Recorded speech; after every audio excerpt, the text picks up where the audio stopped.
بسم اللہ الرحمن الرحیم، السلام علیکم ورحمۃ اللہ وبرکاتہ۔ محترم سامعین، آپ لوگوں کے ساتھ ایک افسوسناک واقعہ شیئر کرتے ہیں۔ مری گوڑا گلی مسجد کے امام مولانا ادریس اعظم کے گھر آئے ہوئے بزرگ مہمان پر محلے کے با اثر افراد نے بہت زیادہ تشدد کیا ہے اور ان کو بہت زیادہ مارا ہے، ان کی داڑھی بھی نوچ ڈالی۔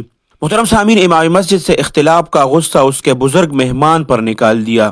انتظامیہ ان با اثر لوگوں کے خلاف نوٹس لے اور مذہبی طبقہ اس کے خلاف بھرپور آواز اٹھائیں۔ کیا ان لوگوں کا امام سے کوئی مسلکی اختلاف تھا؟ اگر مسلکی اختلاف بھی تھا تو اس کے گھر آئے ہوئے مہمان کا کیا قصور تھا؟ اور پھر ایسا مہمان جو سفید ریش تھا، اگر ان با اثر لوگوں کا امام صاحب کے ساتھ مسلکی اختلاف تھا تو اس کی وجہ سے امام صاحب کے بزرگ مہمان کے ساتھ ایسا ظلم کیوں کیا؟ اگر مسلکی اختلاف پر ان لوگوں نے یہ ظلم کیا تو پھر تو یہ لوگ انتہائی کوئی جانور نسل کے لوگ ہیں اور اس کی وجہ سے پورا مری بدنام ہو رہا ہے۔ لوگ کہہ رہے ہیں کہ کیا مری کے سارے لوگ اسی طرح بگڑے ہوئے ہیں؟ کیا یہ پہاڑی لوگ اپنے گھروں کے شیر ہوتے ہیں؟ محترم سامعین، یہ پہلا واقعہ نہیں ہے۔ مسلکی اختلافات کی وجہ سے اکثر مری اور ان علاقوں میں اور پنجاب میں یہ واقعات آئے روز پیش آتے ہیں۔ اپنی مسلکی اختلافات اور غصہ نکالنے کے لیے اکثر اس طرح کے لوگوں پر تشدد کیا جاتا ہے۔ ویڈیو ریکارڈ کرنے سے پہلے یہی اطلاع آ رہی ہے کہ پولیس نے ان با اثر لوگوں کو گرفتار کر لیا ہے، لیکن ایک دو دن گرفتار کرنے کے بعد اگر وہ با اثر ہے، اگر اس کا سیاست میں کوئی اثر رسوخ ہے، اس علاقے کے مالدار لوگ ہیں، تو پھر ایک دو دن میں وہ چھوٹ جائیں گے۔ اس وجہ سے آپ لوگ ہمارے ساتھ آواز اٹھائیں کہ اس بوڑھے بزرگ اور اس امام مسجد کو انصاف ملے اور یہ جو با اثر لوگ ہیں جس نے بدماشی کی ہے ان کو کڑی سے کڑی سزا ملے۔ اللہ سبحانہ و تعالی آپ سب کو اپنے حفظ اور امان میں رکھے،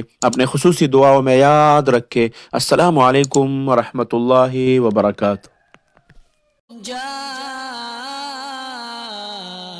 الحق وزهق الباطل إن الباطل كان زهوقا